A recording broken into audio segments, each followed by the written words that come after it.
Our next speaker is Doug McNicholl, who is the Manager of Supply Chain Sustainability Innovation with Meat and Livestock Australia. Doug is experienced in livestock production research and development and business administration, and his work is focusing on investment and innovation processes with sustainability considerations.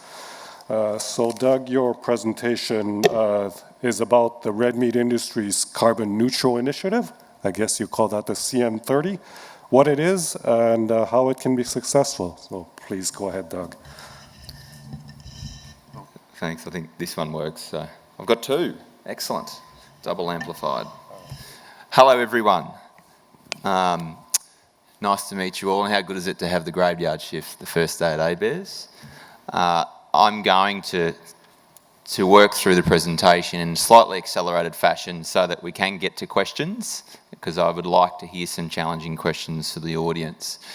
But today I just want to talk to you about the CN30 initiative and what it is, why industry's taken it on as an aspirational target, and how it's going to be achieved in 10 minutes. Can't start a presentation without touching on MLA's remit within the red meat ecosystem. So we invest in research, development and marketing activities to support the sustainable development of the Australian red meat industry. So that's sheep meat producers, beef producers, of particular interest in today's session, and goat producers. MLA doesn't set policy, undertake advocacy. We are the service provider to our peak industry councils, which you can see at the top, Red Meat Advisory Council. The Carbon Neutral 2030 initiative is a flagship initiative under the recently released Red Meat 2030 strategy for industry. And MLA's role, and my role in particular within the organisation, is investing in research, development and marketing activities to deliver the sustainable development initiatives under the Red Meat Advisory 2030 strategy. In doing that, we work with a range of stakeholders, so government and producers first and foremost, but you can see at the bottom, working directly with customers and consumers, so retail customers and individual consumer groups, community organisations more broadly, and also R&D and commercialisation partners, CSIRO, universities, and private sector commercialisation agents. So quite a few stakeholders involved in MLA's remit. So the Carbon Neutral 2030 initiative, so what is it? So it is the Australian red meat industry's aspirational target to achieve net zero greenhouse gas emissions in the year 2030. So net zero greenhouse gas emissions in the year 2030. But in an important second component to the initiative supporting the target is how we're going to achieve it. And that's obviously requiring a large and coordinated research, development and adoption effort. Now, if we think about the equation that supports the target, on one hand, we need to reduce and avoid greenhouse gas emissions, and I'll touch on those sources in a moment. On the other side of the equation, we've got to do what we can to improve carbon storage in our landscapes. And Steve will actually talk to you about the role of purchasing offsets, but the Carbon Neutral 2030 initiative and MLA's research development focus and emphasis is on what we can do to avoid emissions and what we can do to improve carbon capture in grazing lands, feedlots and in processing facilities. A little bit of tracking and some trends data for you. The progress around the initiative is referenced to a 2005 baseline year, which is the same year that the Australian government set for communicating progress under global agreements. So our industry is aligned with that. In 2005, you can see the light blue line is total Australian emissions, and the red meat industry contributed 24% or 24.1% of total Australian emissions. There's been really good progress made since 2005. The latest numbers we have are 2016, and we're working on the 2017 and 18 numbers now. There's a 2-year lag in reporting because we reference ABS and ABARES data. It takes a little time to pull that together. So there's been a 50% reduction in net emissions relative to a baseline year, and the important point there is it's net emissions, so going back to the equation of emissions minus storage equals net. the key driver for that progress in that time frame has been avoided deforestation and revegetation in grazing lands. For us to reach a carbon neutral position by 2030, we really need to get into the market some methane avoidance supplements, which we're actively working on. I'll touch on those in a little moment, and perhaps we can interact on that a little bit more in the Q&A. At this point in time, we've got 50 megatons of CO2 equivalent emissions to deal with as an industry. In 2005, it was 129.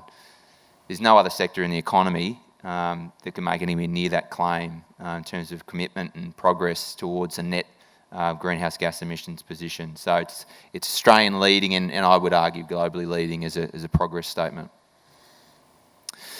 So why? And I think we've probably heard enough about that today, so I'm not going to spend a lot of time on it, but it is very important. I think what's missed when speaking about emissions-related activities and the need to meet growing consumer, customer and community expectations is that our role, given our stakeholders are primary producers, knowing that there's that growing demand, what's the productivity push opportunities for industry? So what are the technologies that are going to enable profitability and profit generation on farm and through the supply chain and meet that consumer need? And that's a tough problem.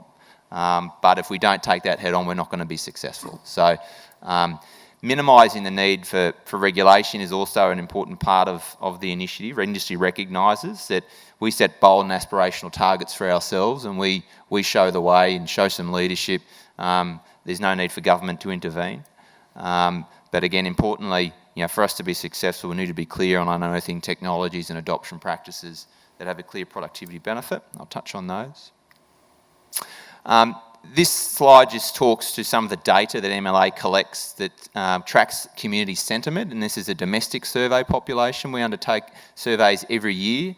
Each of the bars and each of the areas represent a year's survey, so there's 8 years worth of data. And the question, there's a bunch of questions asked, but the particular question here is which one of the following best describes why you have reduced the amount of red meat you are eating? And price and perceived health benefit are still the key drivers.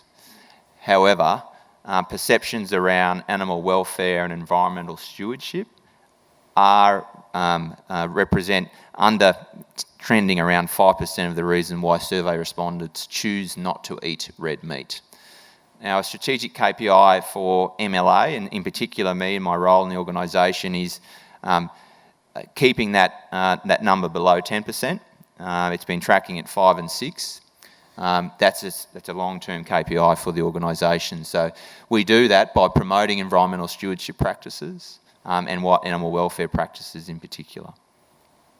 But in terms of survey population, still a relatively small number, okay? So let's bear that in mind when we think about the impact of these emerging trends and what's showing up in our domestic consumer survey data. So how are we going to achieve CN30? Now, there are three simple, and I'll say simple, if I try and communicate a complex message in a simple fashion.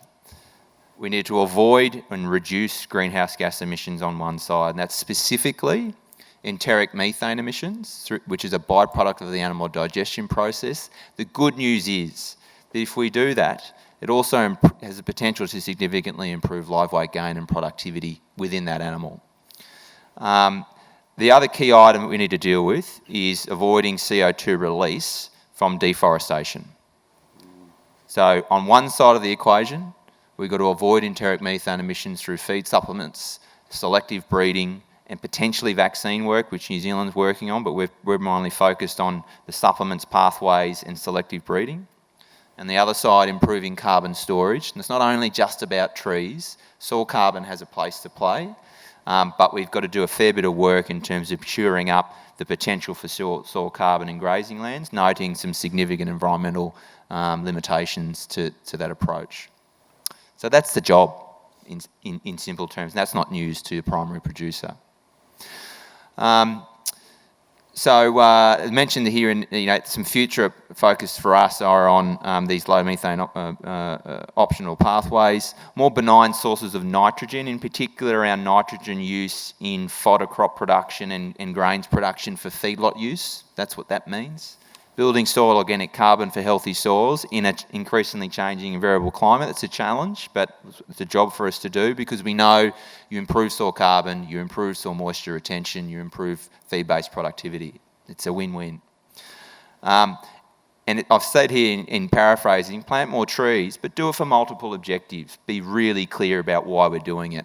Animal health benefits, productivity benefits, not blanket reforestation programs, targeted efforts in the right areas, in the right climatological areas and reasons, so that we do hit those multiple objectives. Because if we don't, it's not going to work. The emission sources, how am I tracking for time? Just a couple of minutes. Couple of minutes. Emission sources are the power pole there, that's energy and fuel use, brought in on farm, in feedlots and in processing sectors. So that's fossil fuel use brought in. And primary fossil fuel use within those, primarily in boilers in processing facilities and to some extent in feedlots. Manure management, enteric methane, the front and the rear end. So despite the media going around, it's actually the front end of the cow that we need to deal with, not the rear end predominantly. Crop production, and in particular resource use into crop production and nitrogen fertiliser use, and land use change factors. And that's clearing of primary forests, but on the upside is revegetation in certain areas of the country. And you talk to a Queenslander and they have different views to someone in Southern Australia on that topic. The roadmap ahead, MLA's organised its activities in 4 key areas. So research, development, adoption activity focused on emissions avoidance technology and practice change, carbon storage technology and practice change, integrated management systems about thinking about the farming system, so not pursuing emissions avoidance or carbon storage in isolation, thinking about the farming system and how you account for that at farm, and also how that then feeds into data sets like ABARES and ABS so that you get a true picture of what happens on farm. And we don't end up with land use and land use change reporting being dissected from farming systems, because it's just not true. A farmer thinks about the whole system. And a really important area around leadership building on this issue. So building capacity in not only young people, but current business owners, clever science communication, and capacity building. We're clear on our role. Action so far, we've established a baseline, we've organised our thoughts. We have a Carbon Neutral 2030 roadmap document which is soon to be released, which will articulate some of the pathways in a little bit more detail. There's some investment requirement under each of those activity areas. It's no surprise, this doesn't happen overnight. And we're actively seeking investment partners in this area. I'm not going to have time to go into that. That's just an illustration of some of the key activities organised under those 4 work areas. You can see that the investment required in emissions avoidance, in emissions avoidance specifically, is around methane supplements, but not only just methane supplements in feedlots and intensive systems, but the role of legumes. There are natural tannins in natural plants in the Australian environment that have been shown to reduce enteric methane emissions when incorporated into a feeding system. So propagating those plants and making them available to extensive grazing systems is an important part of the program. Carbon storage R&D, integrated management systems and leadership building are all really important areas that are going to require some significant investment between now and out to 2029. MLA does not have all of the funds required in this area. Collaboration is vitally important across government, industry, stakeholders for this thing to come to fruition. So I might just stop there. I look forward to some questions and also look forward to Steve's commentary as well. So, thanks. Okay.